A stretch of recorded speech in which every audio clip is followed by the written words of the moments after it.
Nursing students, time to talk.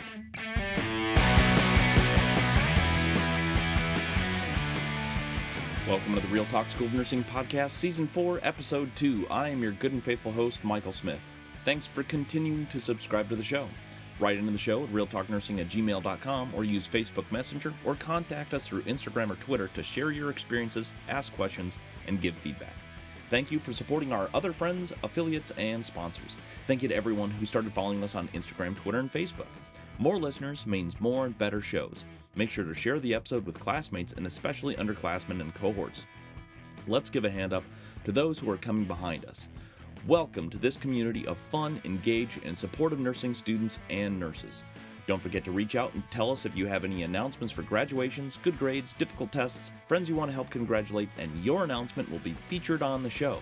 If you like the show, the Real Talk School of Nursing podcast is available on iTunes, Google Play, iHeartRadio, Libsyn Web Player, Stitcher, YouTube, Spotify, and SoundCloud. So, go to wherever you download podcasts, subscribe, rate us, review us, write into the show, and smash that subscribe button. Remember to leave only 5-star reviews because that's the only ratings that count to get us noticed by more nursing students. We have a lot to get through today. I'm excited to introduce our guest for this episode. Many of us have dreamed of flying, so let's talk to a nurse who flies. Robert P. Harris has written a book called The Flight Nurse Bible, a field guide to awesomeness. So let's get wheels up.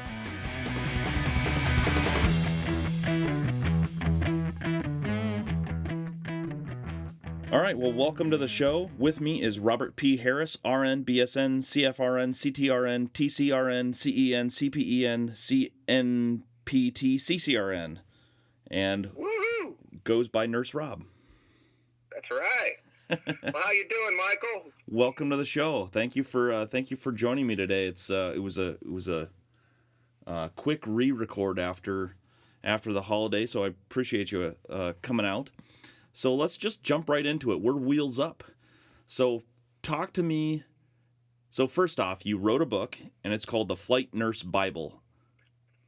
That's right. Yeah, The Flight Nurse Bible, a field guide to awesomeness. Available anywhere fine books are sold. I got a pretty big publication page or promo page for it and some ads and whatnot on Amazon. And, of course, all the links are available through my main LinkedIn page. That's where I keep most of my professional social media because it cuts down on the haters and just makes everything all nice and fun for everybody. So, yeah, check that out. And I'm going to plug it shamelessly at several more points throughout this podcast. So. No, that'd be terrible. I would hate to help another nurse out. Yeah, it's really just to get some of the stuff about it out of the way. I basically wrote it so I wouldn't need to rewrite it. It starts off as sort of a general guide for anybody, and then it ramps up into more specific things that would be beneficial to flight nurses or transport nurses. People have asked me to describe it, and in the Amazon description, I come away with saying it's essentially a written down version of notes from a master class in transport and emergency nursing. Nice. And just good advice and tips and tricks. But it's also got a lot of, like I like to say, you could hand this to a real estate agent, and they'd be able to get something from it. It's just some good practical advice for taking exams and certifications and setting yourself up for success, which is what your podcast is all about, Michael. So. I do think that there's a big element of timelessness to a lot of the advice that and things that you lay out in the book. But before we get too far forward, let's do like a intro to you. So let's talk about what your nursing school journey was like, and let's go back to the beginning. So you started your medical career with an EMS Explorer. So tell me about that. Right. Well, I'm from Appalachia originally, and my dad is a career flight paramedic, paramedic educator, and so I grew up in an ambulance station, and just super blessed to just be one of those people who knew from time they could walk what they wanted to do. And so they had they're sort of a cousin of the Boy Scouts or Girl Scouts. It's Explorer programs, and some states have them, some states don't. And they have it for sheriff's departments, rescue squads, EMS. And in my town, they had EMS Explorers. So I started doing ride-alongs at 16, had a bunch of crazy experiences. It's made me fall in love with medicine even more. And then post 9/11, I joined the Navy and became a corpsman. And I did 5 years. A good portion of that was with the 1st Marine Division. And then while I was a corpsman, I found out they let us challenge for the LVN license. You just got to do like the fingerprints and study and go challenge it, which is amazing. That's like a year program on its own. Right. And so I took advantage of that and passed it. And then I left the Navy with my LVN license and the GI Bill. So it was just a hop, skip, and a jump to nursing school. And so my path was really straightforward, and I just had so many blessings along the way. It just set me up like dominoes. It was really cool. Really, really cool. So it's a quick and dirty version of it.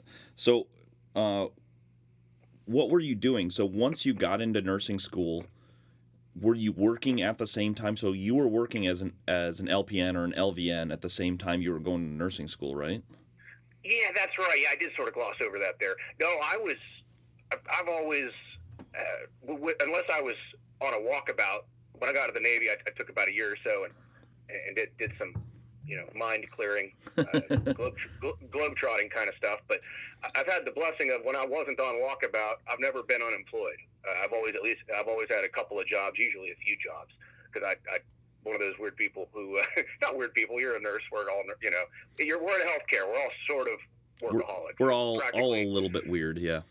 Yeah, and if I wasn't, that's kind of why I love nursing so much, which we will talk about a lot more, of course, but it's like I never have to think about retirement. If you've got a regular job, you got to think about retirement. I don't even really think about it. I'm like, oh, I'll retire someday, but I know nurses in their 70s that are still working, chilling, having a good time, enjoying life. I don't even really worry about that. It's kind of a pretty awesome thing, really. But no, anyway, so I left the Navy, and I had my LVN license, and then I did my walkabout for quite a while, and then I got back into town, and I got a job secured at a local ER here in San Diego as an LVN, and it was one of the only places in town that had LVNs in the acute care and ER setting, so I really lucked out. And I was allowed to have 4 patients. There's certain rules. You can't do this. You can't do that. You're not supposed to be one-on-one with ICU patients. I don't think you're supposed to do IV drugs. It's been a long time since I've been an LVN, so I'm not entirely sure of all the rules nowadays. But and I'm sure they've changed in the last decade, too. I'm sure they have. But I was working full-time nights in an ER as an LVN while I went to nursing school, and made a really good deal with them, and they held up their end of the bargain. That was essentially, when I graduated, if I stayed employed throughout school and I agreed to work for them, afterwards, I just showed up with a different badge and kept my ER spot as a new grad RN, nice. Which was pretty slick. I mean, that was such a huge boon for me, just to be able to start in the ER where I'd already been. And it also gave me an edge in nursing school. And it's sort of funny. We'll get into clinical rotations at some point. But everybody tries to, stab and fight each other and, tall puppy syndrome for the good clinical spots. I never worried about that. I was always trying to catch up on sleep. So I was always volunteering for the psychiatric places where, places where I could play checkers with grandma half the day and do a case or do a care report, then go home and sleep before I had to go back to shift. So it was kind of funny. I never had to really fight and struggle for those cool ER spots or OR spots. I'm like, no, man, just let me play checkers. I do remember that a lot of that when I was working and going through school was that, everybody in healthcare has the weekend shifts. Everybody has to do the Friday, Saturday, Sunday, and we would have classes on Friday night that would get out at like 9 o'clock or whatever, and on Fridays, sometimes I could trade out somebody for the first 4 hours. So I'd get out at 9, drive the hour, 90 minutes home, start work at 11, get out at 7:30, and I had to be back in class, back in the metro, again, a 60 to 90 minute drive away at 8:30 in the morning. So, all of that, get out at whatever it was, noon or 1 o'clock or whatever it was, go back, try to sleep, and then back at work at 7. And it was just those. Wow, you're a madman. No. It was only, luckily I worked 12, so I only had to work every third weekend. But yeah, I mean, you have to be a little bit crazy to be working that kind of schedule and in school. So I can certainly appreciate the desire to be in a retirement home sometimes for clinicals. Oh, absolutely. Yeah, I would just take the bullet and volunteer for the slots that nobody wanted because they weren't exciting enough. I'm like, no, that'll be perfect. Thank you so much. I'm like, yeah, you do your care reports, and then I was living on a boat at the time. I lived on a boat for a number of years in my 20s, and I bought it with deployment money, and that made for a fun, it was fun. Live on a nice sailboat, and it keeps your mind clear.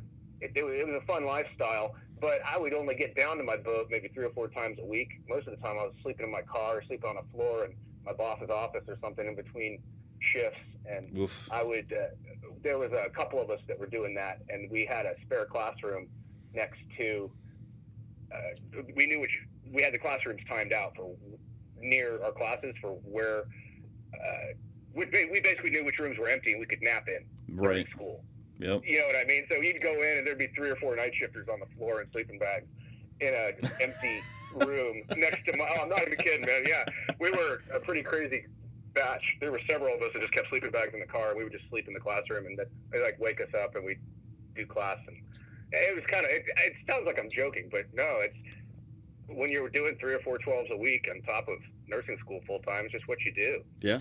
And I'm lucky. I didn't even, I'm not even a parent. And I know you're a parent, of course. And I had, but we've alluded to this before, and I think we've talked about this briefly offline. But I had one of those amazing people in my nursing class who was a single mom of 3, and she was a widow, and she worked 2 jobs, and she did nursing school, and she was, the mother, and she got straight A's on top of all that. And she was never late for class, and she always had her work done, and she was so sweet and kind. And like, when you have somebody like that sets the bar so high, nobody else can say anything. And so none of us ever even considered whining. Well, because we couldn't get away with it. You might consider whining, but then she'd walk in the room and bring you like a batch of cookies, and you're like, when do you have time for this? Absolutely. When do you how is it possible that you're upright right now? And then, some people are just. I mean, well, I'm sure Adderall has something to do with it, but but why not?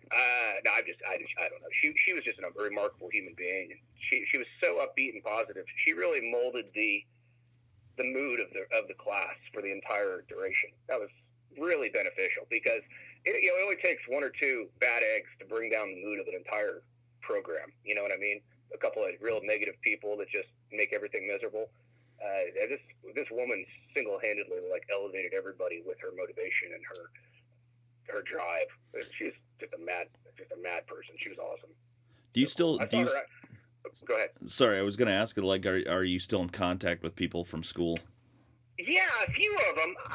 I was an LVN, so I ended up, there was a group of us, about half a dozen or so LVNs that classed up together, and then they threw us in with further along. There's a bunch of stuff as an LVN in nursing school that you don't have to do in nursing school.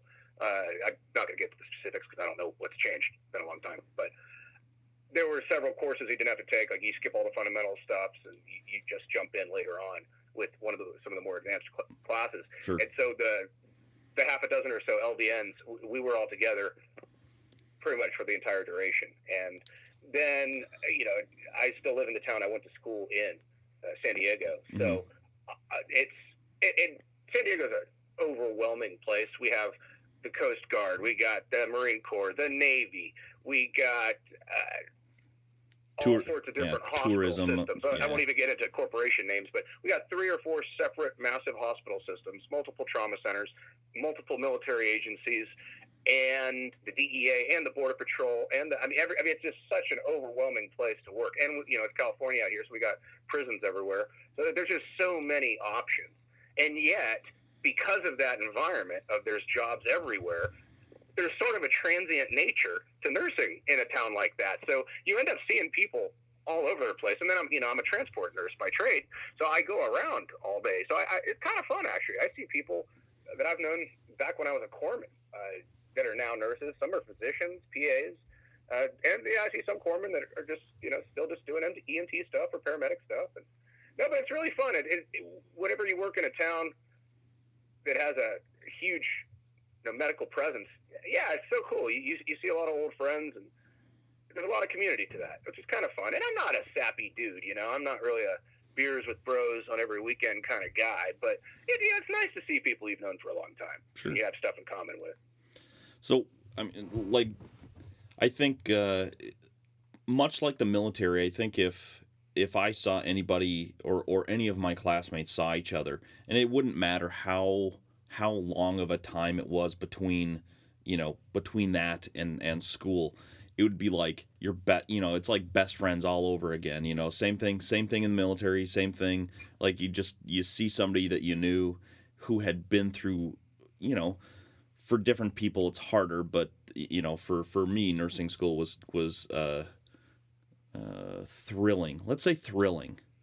But it was it was a hardship, but and it was you faced a lot of tough times. Yeah, we can say that with all due respect. I mean, it's so much happening, and yet the thing that makes it so amazing is we know while we're doing it the light at the end of the tunnel. Yeah, there's so few things in life that have this massive, unlimited, six-figure income potential for life at an associate degree level. There's so few things that do that. I mean, maybe if you're going to be a contractor in a war zone, or if you're going to be a underwater scuba welder or something, but that's not a sustainable career. You're going to sort of live about 15 minutes. And, but for a 24-month ADN program to result in that huge, so, I mean, I like to say, I don't know what you could put up with for 2 years, but when I know that my entire life is going to be set up for me with a bow on it, I can put up with quite a lot if I know there's that big of a light at the end of the tunnel. So I agree. We had the benefit of knowing the reward we were going to get, but it still doesn't make it, when you're 4 days without sleep and, trying to go over flashcards for stuff that you're going to have to just data dump, and you're just going for the grade.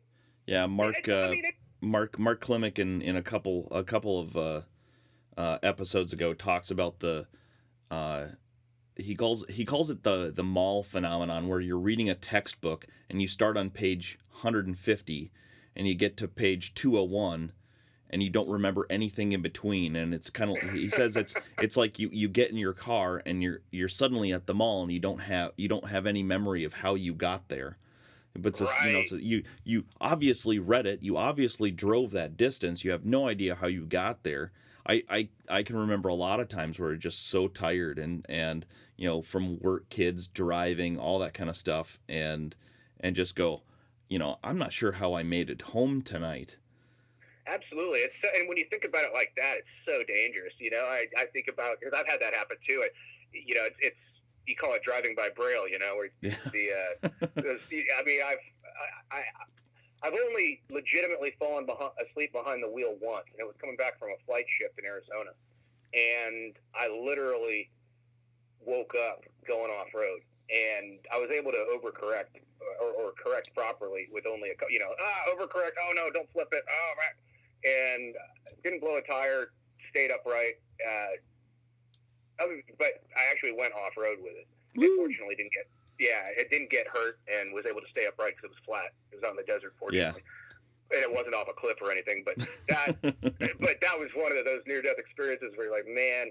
I tell everybody, the EMTs, because you could just go online and Google, ambulance crashes, and a lot of it's people falling asleep at the wheel and stuff like that. It's hydrate. Yeah, caffeine's only good in short bursts. After that, you got to hydrate. It's hard to fall asleep if you have to whiz real bad. So that's actually the best thing to do to keep yourself awake on these long commutes when you're just brain dead. But yeah, you end up having these. Sometimes I was listening to a podcast with the great MMA fighter George St. Pierre, and he was talking about how sometimes after a hard sparring session, he loses time. Like, it's almost just like he's like the adrenaline dump, and maybe he takes a blow or two to the head. And he says, sometimes I'll end up at my house and I won't realize how I got there. It's like, dude, how hard are you sparring? But no, I mean, Mark's he's got a real good point with that. Of sometimes you just get in this zone where you think you have to study, you think you need to study, and you feel good because you have the book in it. And Miss Jenny and I, my partner, we laugh sometimes because we do a lot of search stuff and studying and class preparation and whatnot. And she, no matter what, no matter how tired Miss Jenny is, she will never sit down without a textbook of some sort in her lap. And most of the time, it never gets opened, and we'll both be asleep on the couch 5 minutes later with books on our lap. But it's just something about, you almost feel guilty not sitting down with at least the good intention of looking at some materials. It's completely true. It's completely true. Even it took probably a month, like a good solid month of after I'd get home from a shift, after I started working in the ER. It took a solid month where I get done with the shift and I go home and be like, I feel like I need to go down to my study dungeon and start going over, whatever else. And I didn't. I mean, I still have to do a lot of, work at home, or I still have to look at, whether it's, sepsis protocol or whatever it is. Still got to know that stuff, sure. but it's less. I don't want to say it's less demanding now. It's just different. It's just different. Yeah, it's more maintenance. Right. Yeah. Yeah, there's a big difference between test prep knowledge and day-to-day maintenance being great at your job knowledge. It's just night and day, which is sort of why it can be so frustrating in nursing school, because especially if you're surrounded by other nurses or healthcare providers or physicians or whoever in your social group, you're listening to stories, and you really just, you're like that puppy dog cooped up on the porch. You just want to get out and play so bad. But meanwhile, you're, the endothelial wall of the blah, blah, blah. But you're just, oh my goodness, this is so boring. And yet you're just like, oh, I just want to go play. I want to go play. I want to go play. And yet, you blink and nursing school's over, and then you are out there playing. But in the meantime, you're just going nuts. Like I said, like a dog chewing through your leash, just like, let me at it. But that's what makes it fun, you're excited to get out and do the job. That's so amazing. Like, once again, I hate to be so satirical, or not satirical, but sardonic or whatever. Take pot shots at people that go get liberal arts degrees with no intention or plan for the future. But man, that has to suck. Just graduating, and I don't mean this as an insult to anybody who's done that, but I have a very, very, and you and I are very much, I believe, in key on this. Correct me if don't let me speak for you, Michael, but I'm pretty sure you and I are coming from the same point as, I try to tell everybody, if when you graduate, whatever educational program you're in, you don't have a means to be employed gainfully at the end of that program, you've let yourself down. What are you doing? That's a bad plan. Yeah, you went 100,000 plus in debt in order to qualify you to do absolutely nothing. Right, and that's, don't get me wrong. I know college education's important, but is it? Like, if you're not able to make a living? I mean, I remember that when I graduated, back in, my original bachelor's degree was like from 2004. So I graduated in 2004, and at the time when the economy was just absolutely booming, prior to 2001, so prior to the dot-com bubble and all that kind of stuff, like, you could graduate from whatever university with a degree in philosophy and then go into banking because they'd be like, yeah, sure, sounds good. Right. We'll give you a shot, no problem. And then and you'd get that chance. And I think one of the things that happened after September 11th, when the dot-com bubble, and then more so in 2008 when we had the recession, was that, like, people who had marketable skill were the kings of the roost. If you, right. Absolutely. I was an ROTC instructor in the 2011, 2012 kind of time frame, and there were a couple of people, who were cadets, and like one guy who I really liked. He and I were two peas in a pod as far as like where he was in his school journey and where I was. He's a philosophy major, and he was a super smart guy.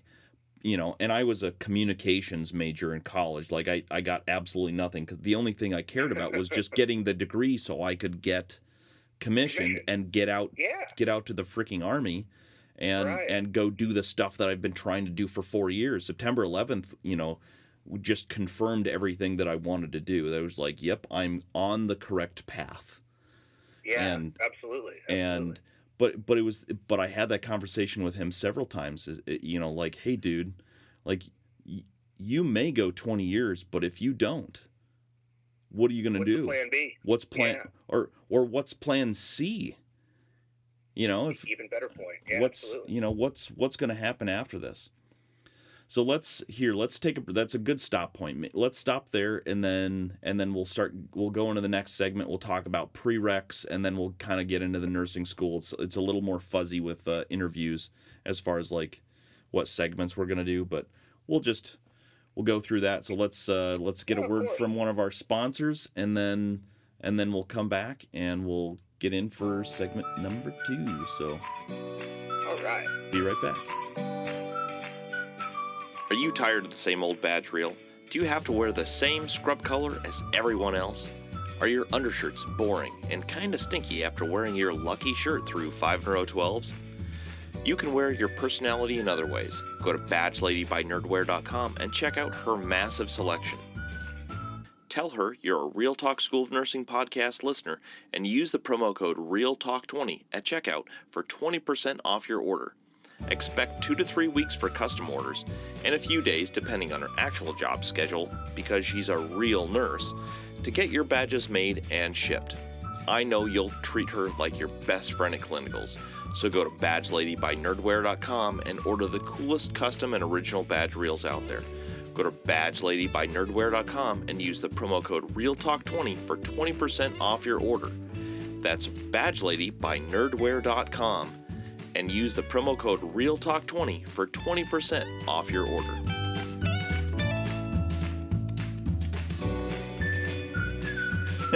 So here we are back. All right, so let's talk about prereqs. So you really didn't have to do a lot of prereqs because you had already you challenged your LVN. Did you have to do any prereqs between getting your LVN and then taking your and then getting into your RN program? I did. I didn't have any regular college, so to speak. I mean, I did have some stuff that accumulated from all your military training. You end up with however many gen ed, this, that, the other. So I think by the time I finally graduated with a bachelor's degree, I have something in the area of like 190 credits or something like that, because all my military gen eds that just don't count for nothing or anything. Sorry, bad English. They don't. So yeah. I know English. I may not be stupid, but I sure ain't smart. All right. So yeah, I had to do a couple prereqs. I hadn't accumulated the necessary bios and the chemistry to join the ADN program yet. So this is a piece of advice that I like to add to people or throw at people that are going to do nursing school. A lot of people will spend time bartering around trying to piece together these prereqs, and then they'll apply to the nursing school. A lot of these places, they're not stupid. They want your money, in a good way. I mean, they want to turn their prereq takers into their nursing school students as well. I agree. So I try to encourage people to get it in a one-stop shop. I mean, you're going to finance it anyway, maybe, or maybe not, or if your GI bill's setting up, you might as well just do it all together in one big, whammy-jammy sort of setup. So I tell people it'll streamline the process, and then by the time you're done with your prereqs, you already know the location, you're already used to the commute, you've made friends already, you even know what days of the week the cafeteria has food you like. I mean, you're in a zone already, which makes you more comfortable heading into the nursing program, because then life gets turned upside down a little bit. I just try to tell people, if you're capable of doing that, just do it one-stop shop. Well, and go ahead. No, and that all of because one of the big problems with the prereqs when you're trying to piecemeal things together at different schools is that you have, is this school going to accept this class from this school? I mean, very good point. It's a huge racket a lot of times. I mean, my state luckily has called a school a union of schools, so they all kind of banded together. So if you take intro to psych or abnormal psych at one school, it's still abnormal psych at the other school as long as it's in the same system, and so it counts the same. So that I'm very lucky in that. But there's a lot of states that don't have that, and so you have to try to piecemeal stuff together. And if you're just trying to go, you're trying to go to state school A, because they have a really good, very reputable, nursing program that has a high NCLEX pass rate and low attrition, so not a lot of people are failing out, which is ideal. Then for certain that if you're trying to save a little bit of money, so you go to like the local community college. Well, is the stuff going to transfer? So you do all that work, you pay all that money, and you don't know if the school is going to accept it or not. So I think that could be very stressful. I agree more. I think your advice is spot on. It's like if you have the option to do it all at the same place, that's going to streamline a lot of stuff. Again, unless you have schools that kind of band together into a single system. Right. Well, it all comes down to you and I have a very, once again, don't let me speak for you, but you and I have a very strong core belief of time is the most valuable commodity. Don't waste it. And any day, we've discussed previously, offline, and just the way we feel about this, that the advice we give to these up-and-comers every day, and I mentioned this in the foreword of the book as well. We'll get to that. Every day you're not an RN, you're losing money. You're losing big money. Whatever you can do to shortcut that pathway to the NCLEX, do it. Yeah. If you run the math on what you're making with versus with that, now it's not all about money. It's about legacy and saving lives and being a good human being and all that kind of stuff too, of course. But money's nice. It's nice to not be in want. I totally believe that philosophy where I think it's called like the $88,000 rule or whatever, where it's like whatever number it is. But once you hit a certain point with money, it doesn't affect your happiness. It might affect the things you own, but the actual stress in your life, once you hit a certain level of income, it doesn't really, like, your bills are paid. You don't have to worry about what you order at a restaurant on the weekend. Yep. You don't have to, you know what I mean? Like, you hit a certain point with income where you're just okay. Yep. And for most people. For most people. Unless you went to a school where you went $200,000 in debt for a philosophy degree, and then your monthly school payment is, more than my mortgage payment. Well, right. But I've heard people. That's not my original thought. That ceiling on money. I've heard successful people and entrepreneurs and all that say the same thing. It's just this idea on happiness that once you hit a certain level, it's the more you have, the more you spend, kind of a thing. But I think people who have a lot of money are also more generous with it, though, too. They have and the most generous. I should say the wealthiest people that I know are also prolific givers. They donate a lot of their time. They donate a lot of their money. I mean, and these are like the most successful people that I've ever met in my life. And I think probably you might be the same way, but I tend to be attracted to not a high roller. It means something a little bit different, but people who I want to be around people where I'm the dumbest, least successful person in the room. Iron sharpens iron. Yeah, absolutely. Neil deGrasse Tyson has a famous quote, essentially what you just said, where if you're the smartest person you know, you don't hang out with enough smart people. Yeah. You should never feel like you own the room. And yet, that's not true. There are, pride and professional integrity and all that. Of course, we're proud of who we are. Of course, we want to be alphas, male, female, whatever. We want to be looked up to as leaders and innovators. And, of course, we want to be narcissistic, egotistical, crazy people. But, well, you can't. But that's. I mean, I don't fault you, and I don't fault people for being a little bit, arrogant. I mean, for having a little bit of arrogance, because I'm sorry, right. you can't you can't save somebody's life. You can't have the ability to hold someone's life in your hand. And well, in the military, I said it a little bit different. It's like you can't train people to walk through mountains, to pull down mountains, and not expect them to be a little bit arrogant, a little Absolutely. bit, sure of themselves. And I think, with the ability to literally save someone's life, there's two things that come with that: great humility, number one, and a little bit of cockiness. It's I agree. at the very beginning of someone's career. I mean, it's the you're when you're starting IVs or something like that, and it's like, man, it has been I just got something that nobody else could get, and I didn't have to use anything. It was just did it by feel, or I did it because Sure. I know where that thing is, and you feel like you could fly right then. That's that's the assurity, and that gives you the confidence to do it next time.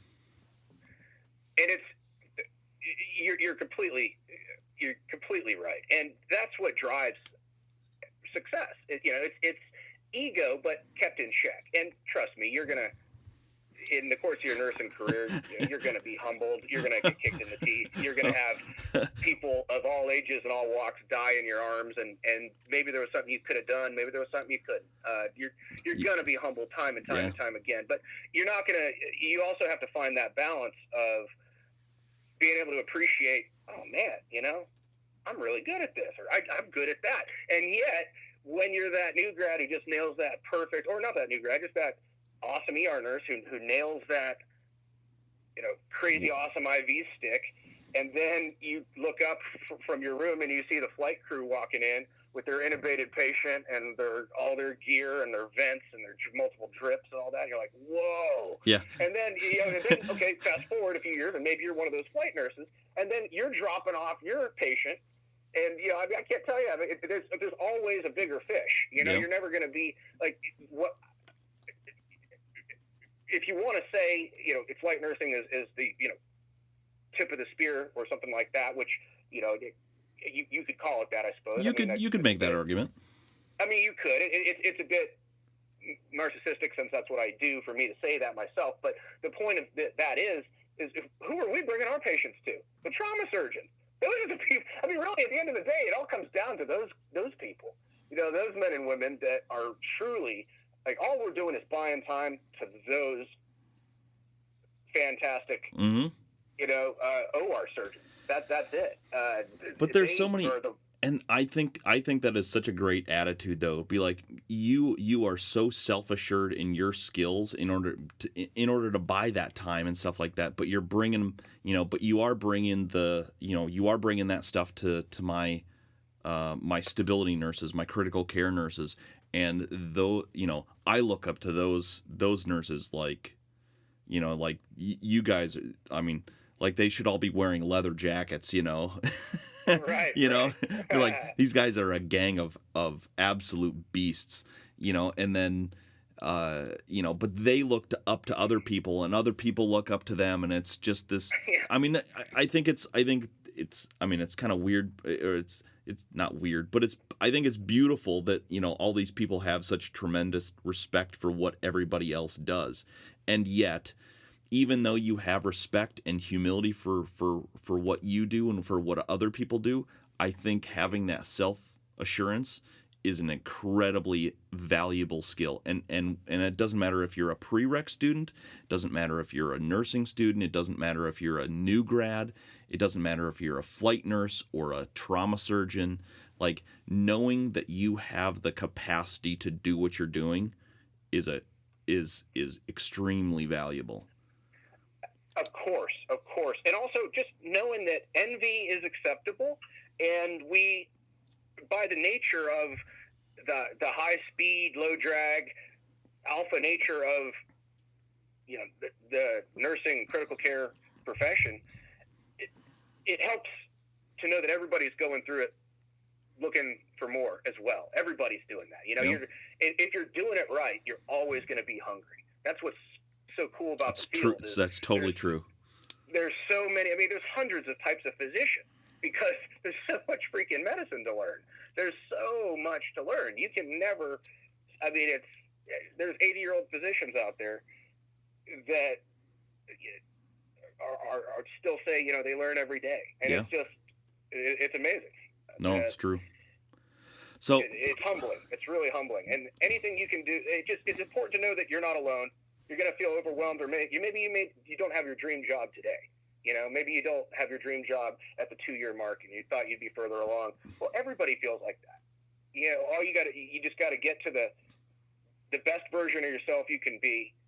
And I don't want to get all cheesy and say it's about the journey, but it is about the journey. There's a lot to be. I mean, just think about the experiences that I've had just in the first 6 months working in the ER, and I just go, holy cow. Yeah. Just, and I go, sometimes I think, man, maybe I should have started off in urgent care.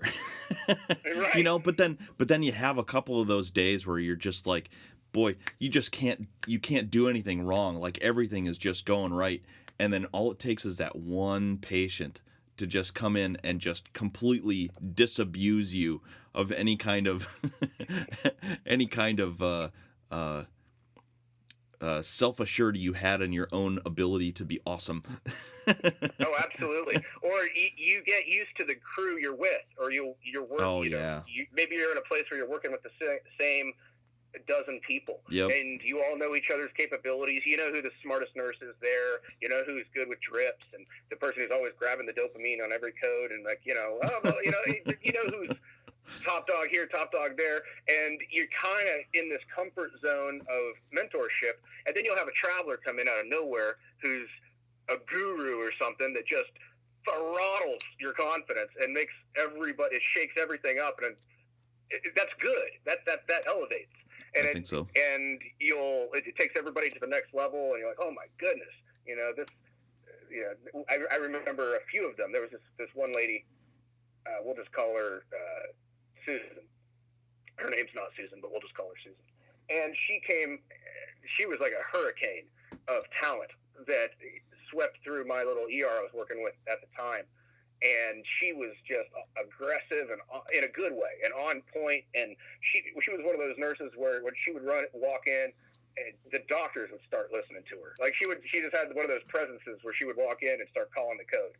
And the doctors would be like, oh, thank goodness, Susan's here. And the doctors would be like bouncing stuff off Susan, and she would sort of bring the room together. And you meet nurses like that just really put it in perspective of how good you can be as a nurse and how much impact you can have on a room once you get that Jedi-like ability to you got to know everything, and then you got to be able to work a room at the same time. And this is largely ER I'm talking about. And yet, it's funny. I talk about when we're talking about appreciating the role and where you're at. A lot of people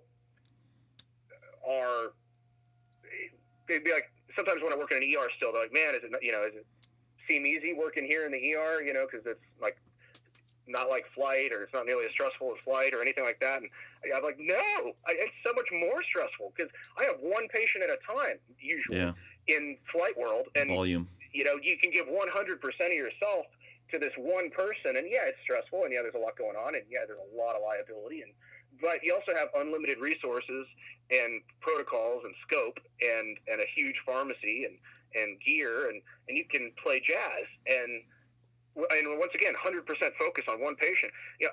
Ironically, I find myself the most stressed out performing healthcare when I'm just picking up an ER shift and I'm getting dogged 4-to-1, 6-to-1. So like, it's California, so we have ratios here. A lot of states don't, but it's because you're getting pulled apart.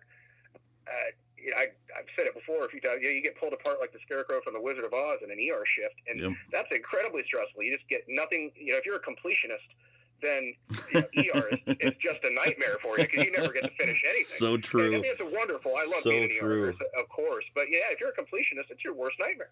OCD and ER just don't go well together because everything's you're just getting torn apart in a good way. I mean, it's so exciting, guys. If you're in nursing school, of course, listening to Michael's real Talk School of Nursing podcast here.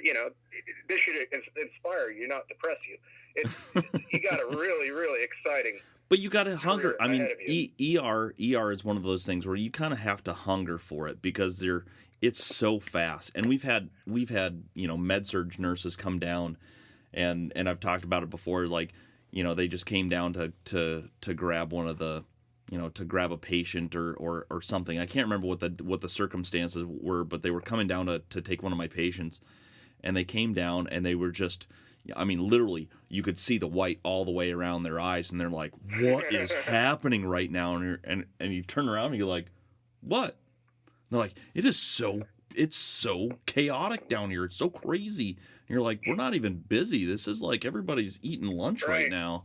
You're like, welcome to the Caribbean, love. Yeah. It was kind of fun. So tell me, I want to go back to your school because you and I talked offline about one of your friends.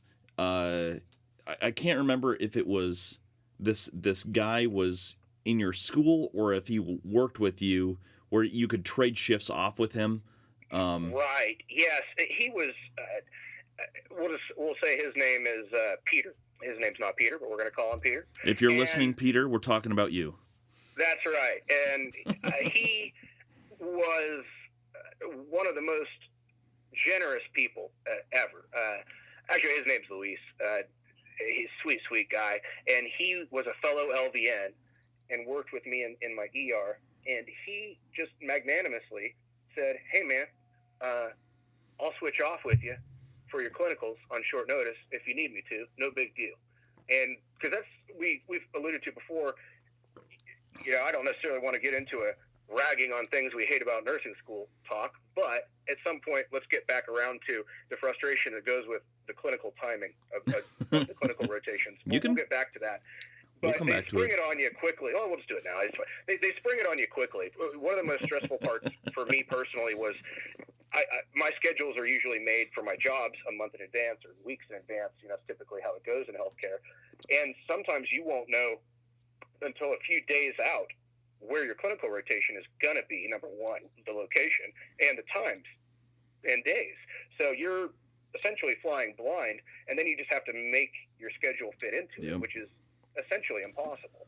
And you're going to run the risk of getting terminated from your employer and not – I mean, it just makes life very, very stressful. When I just feel that they could have that information much earlier and make life a lot easier. So anyway, so I was blessed to have this Luis guy just basically just say, "Hey, man, whatever you need, let me help you." I'm like, my goodness, like it was just so sweet. So I would always get him some fine single malt scotches and stuff like that as thank you gifts here and there. But he really made staying employed throughout nursing school more doable and manageable. Actually possible. Yeah, I owe him a huge debt. So there's the lesson I'm trying to draw out on that one is that when you are going through your prereqs and when you're going through your nursing school journey, your support, people who are in that support role for you are invaluable. And prereqs is the time to figure all that stuff out. You don't want to figure out that you don't have the ability to manage high stress in a short amount of time after you're in nursing school. You want to figure that out in prereqs. And one of the things, and we'll come back around it because we're going to come back around it around to this again once we get into the nursing school segment a little bit more. But, I run into people pretty consistently who are like, would you take microbiology and, whatever, some other class at the same time? And my answer is always invariably yes. Right. Yes. Cut down the time. Because if you're taking one class at a time versus two, that means you're doubling the amount of time that you're spending in prereqs, number one. And number two, you're not learning time management skills and stress management skills and all of that kind of stuff that you need to have established in prereqs before you go to nursing school. And secondarily, the other thing that I run into is people who are like, yeah, but I have daycare and I have this and I have, I'm a this and this is going on, and so I can only handle one class at a time.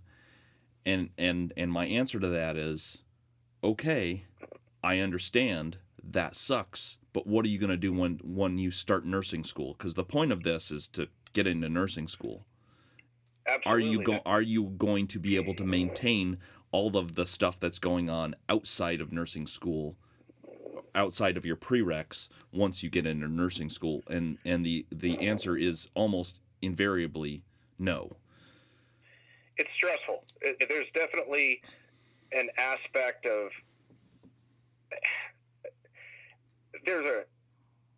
I'm not entirely sure who said this originally. I think Woody Allen gets credited with it, although I'm sure it predates him. But I think it's what 80% of success is just showing up. That is so true with nursing school, because it's about effort, and it's about showing up, and it's about the scheduling and the time management, and that's really like the whole gig. Like you're alluding to here is it's chaos management, which your career as a nurse is going to be chaos management as well. So it's almost fitting that the schooling for it is also chaos management. But yeah, you're hitting on a very key point. You also need to mentally prepare those. We were talking about the invaluable nature of good friends and associates and family and whatnot throughout the process. You also need to educate your family and friends and associates on what you're about to go through, so they can know what to expect from you or not expect from you. Holy cow, if that's not true. Oh my God. Well, yeah, I mean, all these people, I see and I heard, and, my younger classmates, I didn't have to worry about it all that much because I'm old and, I don't really have all that many friends anyway. All the ones who couldn't put up with, the military and all that kind of stuff anyway kind of went away a long, long, long time ago. But when you're 22 and you have a social life, you have the ability to socialize, and people, you're young and beautiful, and people want you to come out and socialize, versus when you're bald and bearded like I am. You still have a full head of hair, you son of a gun.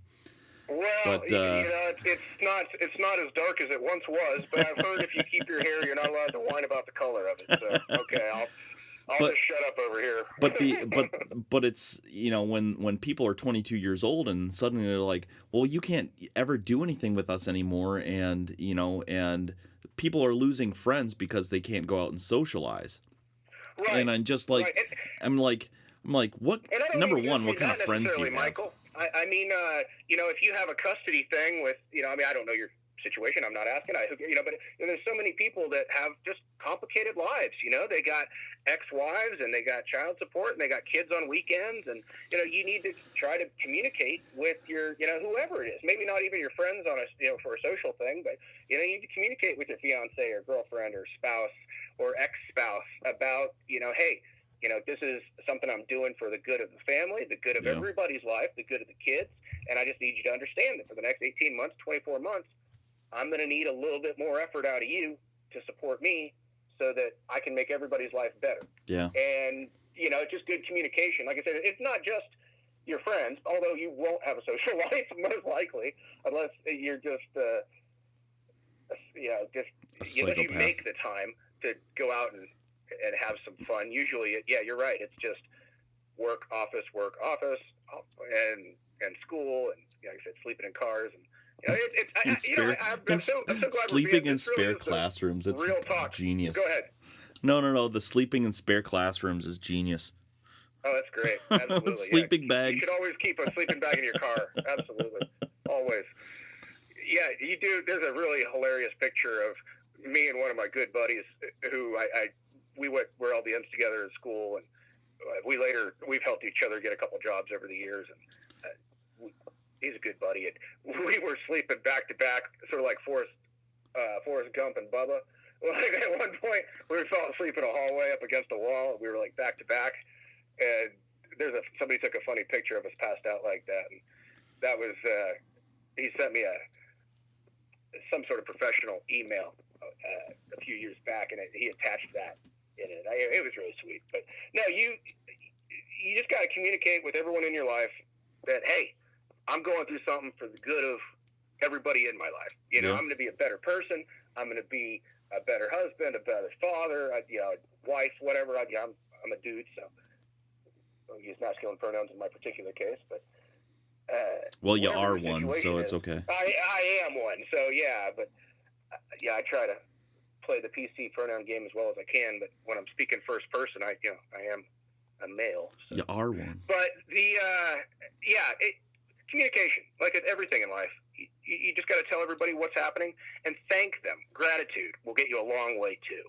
Because that's all. People just want to know that you care about them, and people want to, sometimes it's really easy for people to get jealous when you're doing something exciting in your life, because people know that you're going to have a high-paying job soon. People know that you're doing something cool with your life and exciting. And if other people are doing it too, like good friends, good family, they'll be excited for you. They'll be truly, truly excited for your success.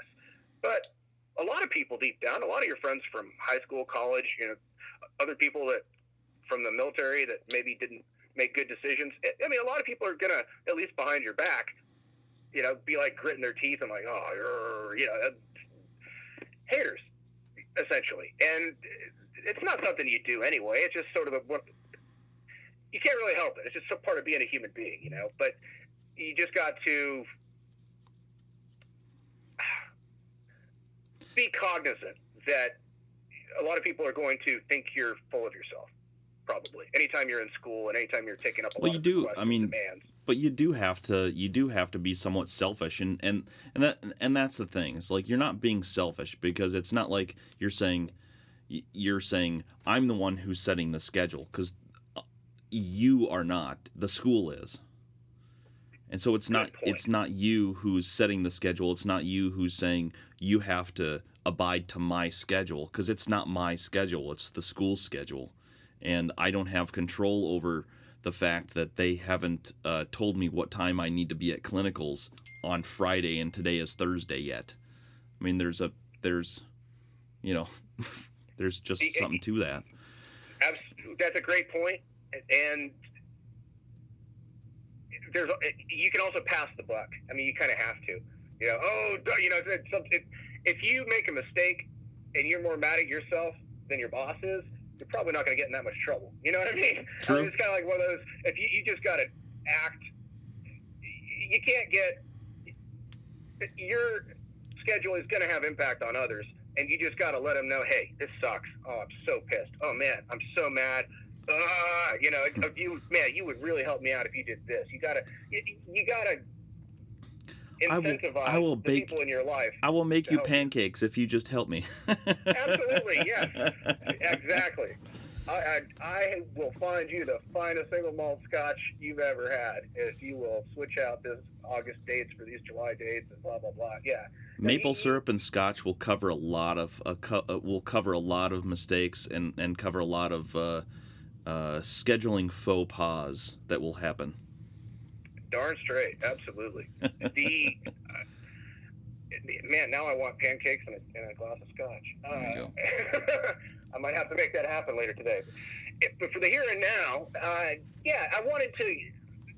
We were going to revert back at some point to nursing school stresses, but the key that Michael and I are trying to drive home with the intro spot is time management, and not just in the day-to-day or in the military, wake up early, we do more by 10 a.m. than you do all day. It's NCLEX stopwatch. Minimize your time. Do everything you can, because once you're NCLEXed, you're set for life. It's crazy. It's so freaking crazy how liberated you are as a human being. Yeah. Post NCLEX. We just had I'm not going to go into too much detail or whatever, but I just had a finance retirement with my financial advisor, and we're just, I just got my pay stub out, and I haven't really even thought about it, in terms, and I'm the math guy. I like setting up all the systems and the Excel spreadsheets, and I love all that stuff. But I've been too damn busy to even really think about what I'm making in a year right now. And I put those numbers up, and I'm like, I'm not even working overtime, and I am unbelievably surprised by the number. It adds up. It's it really so does. it's so crazy, and to go, and it's a completely different lifestyle change from when we were, all in school and all just. I mean, we weren't starving because we live in America, but Right. I mean, but you're living a lot closer to zero than you'd sure like to be, and then graduation happens, and then you get that first job, and then suddenly I just like, holy cow, I have cash flow, dude. Like I can do stuff, and I don't feel guilty about it at all. Like I can, I just signed up for a $300 class that I've been putting off for like 4 years, and I'm just going, gosh, can I really afford this, and can I do this? And then I look at my bank account and I go, my God, yes, I can. Why am I stressing over this?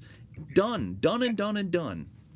And you have to appreciate sometimes even the little things that you take for granted. You got to remember, like, man, like just actually day before yesterday, I was sitting at a red light, and I drive around meeting rigs, and I fly as well as do ground critical care transport, CCT transports, and so I drive around a lot, meeting up with ambulances, and then I'm in ambulances a lot, going from all over the place, all over the region and whatnot. But I spend a lot of time in vehicles, driving, commuting, and whatnot. And I was listening to some podcasts and just sort of zoning out. And there was this young man sitting on a bus, and you know how like a bus will pull up next to you, and you get that sort of like at the train station when the train's moving, but you're not, or another train is, and you get that sort of like false sense of movement. I was sitting at a red light, and this probably 18 or 19-year-old kid was sitting on the bus. And he looked over at me in my car, and in my little SUV, and he could just tell. He was like, "Man, that guy must have his stuff figured out." And I was looking at this kid on the bus, and I was like, "Man, I'm so blessed. Like I have, I just filled up my car with $70 worth of gas, and I didn't have to worry about where that $70 was coming from. Yep. I got a car. I got insurance. I got, and if I wreck my car, I have the means and credit to buy another one. And I'm looking at this kid on the bus, and I'm looking at him look at me. I say, I wave, and it was a nice little exchange. But that's the thing, though. That's the motivation behind this podcast, for me anyway, is that I want to look at that guy and be like, hey, dude, listen to my podcast, because I'm going to talk about stuff, and it doesn't matter if you don't want to be a nurse. I don't care if that's not the right path for you. But I talk about values-based. Get busy doing something. Do something, and I give people tools. I can't remember what episode it is, but it's the military has it. The Army uses it prolifically. Proliferate, whatever it is. We use it a lot, and it's called the military decision. Yeah, no, you got it prolifically. Prolifically. Don't ask me to spell it. I can English, but it's military decision-making process. So I kind of simplified it and made it into a values-based decision-making process. I swear to God, if I taught that to high school seniors, and I said, okay, you've got this decision to make, between these 4 decisions, how much is this going to help your life? Just set yourself on a path that's going to set you up for success. I can't tell you how valuable that's going to be for you. And it's just, you just want to grab people by the shoulders sometimes and shake them, but you can't. You just gotta. Yeah, I need to. I've listened to a lot of your podcasts, Michael, but remind me to get the number for that one later. I'd like to re-listen to that one, or listen to that one if I haven't. That sounds like a good one. So thanks for the pat on the back. Here, hold on. No, of course. Hold on. Your podcast is all about that, and you and I both have a huge passion for just wanting to. I mean, you and I are happy. You and I are happy doing what we do. We both feel that we've truly found our, I don't want to say calling or whatever, but we find something that we found a passion that we can make a living at. And that old cheesy phrase of, if you love what you do, you'll never work a day in your life. Well, I don't know if that's true. Yeah, you're going to work your ass off, but you're going to love it. You're going to love it. I work harder than an ugly stripper some days, I tell you. I've never heard that. That's really funny. Yeah, man, nursing is just insane. And yet, like I said, there's always, and yet I'm wearing shoes. I mean, don't get me wrong. Yeah, the helicopters are a little crazy. Being out in the ambulance is a little crazy, but but by and large, I'm not down in the coal mine. I'm not doing underwater welding. I'm not getting shot at. True. In the military, anymore anyway. And you just got to put it in perspective. I hate to. It would be great to just be able to be organically never depressed and organically never moody and needing to justify your feelings based off of looking at others.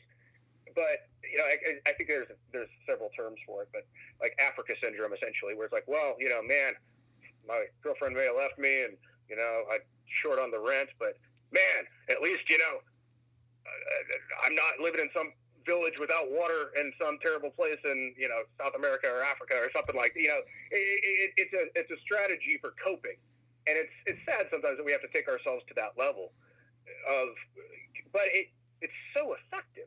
That my dad has a quote that I really love, and it's not the most original quote. I mean, what is the most original quote? 8 billion people on the planet. I mean, everything's been said. But I mean, right? But he says, and he really lives by this. He's such an upbeat guy. My dad says, every day you wake up and you can either be happy for what you have or sad about what you don't, and it's a decision you make every day when you wake up, and it's a conscious choice. You can choose to be happy or you can choose to be miserable. And he lives like that. And he truly puts that stuff in perspective. And he's right. You wake up every morning and you're always going to be happier if you appreciate what you have instead of being unhappy about what you don't have. Contentedness is really important. And that's what's that? Contentedness. Yes. And that's I think finishing nursing school and being in the job and just having that finance meeting that I had yesterday kind of really helped me, because I just go, man, I can actually, I can take a breath. I can breathe. I call it going from crispy rice to Rice Krispies. And if you grew up poor, you know what I'm talking about. Now my dad's a hard-working guy, and he was a great provider, and I'm very close with my father. I love it. But it was a single-income family growing up, and it was in Appalachia, and he was a paramedic. He later became an educator at a college and both flight medic and all that, and our income got better as a family. But when I was younger, we were quite poor. And I was at a dollar store or something. I was getting some decorations for something fun, and I saw a box of crispy rice, generic cereal. Poor, what I grew up eating. Poor. I don't want to. This sounds condescending, but poor people cereal. Because I just wish it's flakes of corn and crispy rice and all these generic off brand cereals. And sometimes when I'm talking to EMTs or people about whatever, I say, do you want your kids eating crispy rice or Rice Krispies? Because that's nursing school versus not, or that's this versus not. Or I say, you want your kids wearing Jordans? Or how much do you love ramen? Little things like that. But I was literally in a 99-cent store, a dollar store, one of those things. And I saw a box of crispy rice cereal, like straight up, and I bought it, and I bought the box, and yes, don't waste food, everyone listening, but I pulled out my pocket knife, I bought it, I cut the cover off, tossed the box of cereal, and literally, if I were to get up from my desk right now where I'm having this conversation with you, at the back of my closet, I have it pinned up. You just have the box?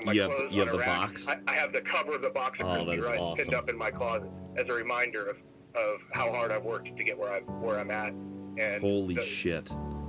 I look at that every day, and I think about how lucky I am to have gone from crispy rice to Rice Krispies. Patience. What is that? Who even has time for that? Pi is P-I-E. Patience in everything. It's a simple yet difficult, yet powerful thing to learn. Think about the last time you were impatient. What came of it? How patient am I with others? How patient am I with myself? how patient and kind am I with the trials and unexpected turns in life? Am I patient and fully aware of the blessings of each day? I've been given a gift, be it fruit or life. It's up to me to choose how to use it. This is a book of short essays on life through something as simple as pie. Here's Coletta reading Pieology 101. Pieology 101, the synchronicity of pie in life. How awesome to ponder how our Creator has put our individual ingredients so carefully together. Yet we get to choose our finishing touches and the temperature settings of the day. Sometimes we're hot, sometimes we're not. Every day is spent forming our own creation of self. Some days we also form a pie. Our ingredients of the day can be mixed up, nutty and complicated, or just sweetly simple. Fruits grown out of even the best soil and conditions may become bruised, but even imperfect fruit can become a pie to savor. Life, as imperfect as it may be, has a multitude of savory and sweet bites in each new day. Pie in life, filled to the brim with the fillings of our choice, oozing and bubbling over, and just so beautifully messy. Pie in life, any pie or day can end in failure and be perfected on the next. Pie in life, presented in pieces and are just what is left over, or sometimes well presented, well-rounded as a whole. Pie in life are made up of a beautiful variety of spices and different tastes. Pie in life, overworking can make it too tough. Pie in life, tender care will always produce a perfect foundation. Pie in life, dig in while it's fresh. Share that creation. Get your copy of The Pie Letters by Coletta Hewitt in softcover or ebook from thepieletters.com. That's thepieletters.com, and buy your copy in softcover or ebook from thepieletters.com, or you can go to Amazon. Love you all. God bless.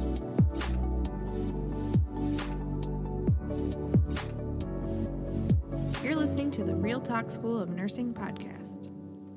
Okay, everybody, to celebrate the beginning of Season 4, among other things that I talked about in the April, May, June, July, August, September, October, November timeframe, we are doing another humongous giveaway. I'm giving away a slew of Yeti gifts, and I have in this 2 Yeti soft-side coolers, which are amazing. I have several laser-etched Real Talk School of Nursing Yeti Rambler bottles, and 1 amazing beach bag, which is kind of popular in its form, but it's made out of the same material as the coolers and has lock over the top. It's great for clinicals. It's great for bringing your stuff to work. It's a great overall bag. So we're giving all of that away. So for this giveaway, it's the bottles. So we're doing the Rambler bottles, and I will announce winners only on the podcast. I will absolutely not post who the winner is on Facebook, Instagram, or Twitter. So for this week's giveaway, I will announce winners in part 2 of this podcast episode. For future reference, to enter on Instagram, you have to follow us, share the post on your timeline, and if you tag 2 or more friends, they will each be an entry for you if they follow Real Talk Nursing account as well. On Facebook, like the post, share the post, like the page by accepting the invitation. I don't know why Facebook is making it so complicated to do this. So go to Instagram if that's easier for you. I'm fine with that. But you have to, so if you like the post and then you'll get an invitation, you have to accept the invite to like the page. Again, it's very counterintuitive and kind of stupid, but that's what Facebook is making us do, so that's what we're doing. And then tag friends for extra entries. So you have to listen to the podcast, the next episode, the second part of this episode, to see if you win. If you don't write in after you're announced, another winner will be announced in the next episode. You can write in the show at realtalknursing@gmail.com or contact us through Facebook, Instagram, or Twitter. Your chances of winning are extremely high. I'm about to do the drawing in part 2 of this podcast. So good luck to you all. Listen to part 2 to hear your name being announced. Love you guys. I'll see you in the next episode. Good luck to all of you, and I hope you win. It was awesome being back with you today. Thanks for continuing to listen and helping me keep this podcast going. There's more to nursing school than just content. This podcast is all the stuff they don't teach you in nursing school. This concludes part 1 of the interview with Nurse Rob and his book, The Flight Nurse Bible, a field guide to awesomeness, available wherever fine books are sold. This Real Talk School of Nursing podcast is a Real Talk production. This podcast is dedicated in loving memory of my platoon sergeant, David Schroeder. Iron Rangers, duty first. Sic semper tyrannis, facta non verba. Good night, Steve Cannon. Wherever you are. Annyeong kasayo. Now you go home. If you like the show, the Real Talk School of Nursing podcast is available on iTunes, Google Play, iHeartRadio, Libsyn Web Player, Stitcher, YouTube, Spotify, and SoundCloud. So, go wherever you download podcasts, subscribe, rate us, review us, write into the show, and smash that subscribe button. Remember, only leave 5-star reviews. That's the only rating that counts to get us noticed by more nursing students. Write into the show at realtalknursing@gmail.com or on Facebook Messenger. You can also join us on Facebook, Twitter, and Instagram. We're building a community of fun, supportive nursing students, and I want you to be part of this crazy nursing school journey.